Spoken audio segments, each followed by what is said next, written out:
কালো গেঞ্জি গায়ে পুলিশের সামনে বুক টান করে দাঁড়ায় আবু সাইদ।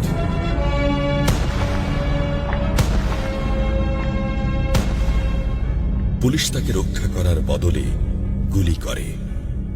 ঠাস ঠুস কয়েকটা গুলির মধ্যে একটা গুলি লাগে তার কোমরে। খানিকটা ভাঁজ হয়ে যায় শরীর। সম্ভবত সে বুঝতে পারে নাই। ঘাড় ঘুরিয়ে কোমর দেখার চেষ্টা করে একবার, তারপর আবার আগের মতো আবার দুই হাত প্রসারিত করে সিনা টান করে দাঁড়ায়। ডান হাতে ছোট্ট একটা লাঠি। বিশ্ববিদ্যালয়ের প্রধান ফটকের পাশে বেশ কয়েকজন পুলিশ, হাতে রাইফেল, রাইফেলের তাজা গুলি, আবারও গুলির শব্দ। পরে গুলিটা কোথায় লাগলো বোঝা গেল না। তবে আবু সাইদ টলছে। পড়বে পড়বে ভাব, কিন্তু সে সোজা হয়ে দাঁড়ানোর চেষ্টা করছে। গুলি খাওয়ার আগে ফেসবুকে তার শেষ পোস্ট ছিল, যতদিন বেঁচে আছেন মেরুদণ্ড নিয়ে বাঁচুন। সেজন্যই হয়তো গুলি খাওয়ার পরও সোজা হয়ে দাঁড়াতে চাইছিল, কিন্তু পারছিল না। আবু সাইদের মেরুদণ্ড সোজা থাকলেও শরীরটা মাটির দিকে ক্রমশ ঝুলে পড়ছিল। সবুজ জামা পরা বন্ধু এগিয়ে আসে, পুলিশের গুলির ভয় ডর পাশে রেখে আবু সাইদকে ধরে। আরো দু একজন আসে, আবু সাইদকে হাসপাতালে নিতে হবে। আবু সাইদ হাঁটতে পারছে না, শরীর ছেড়ে দিচ্ছে।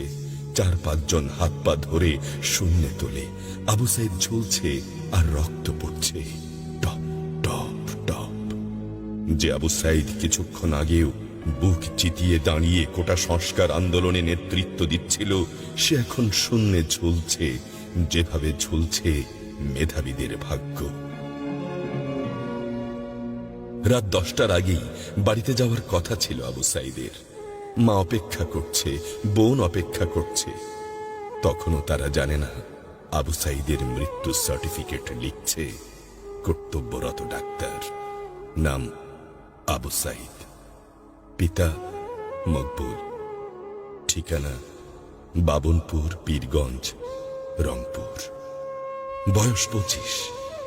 মৃত্যু কারণ আগমনের সময় মৃত্যু। তারিখ 16/7/24, রাত 8টা 5 minute. Serial number 240434, Rangpur medical college হাসপাতাল। পরিবারের একমাত্র শিক্ষিত ছেলেটা খুন হয়ে গেছে।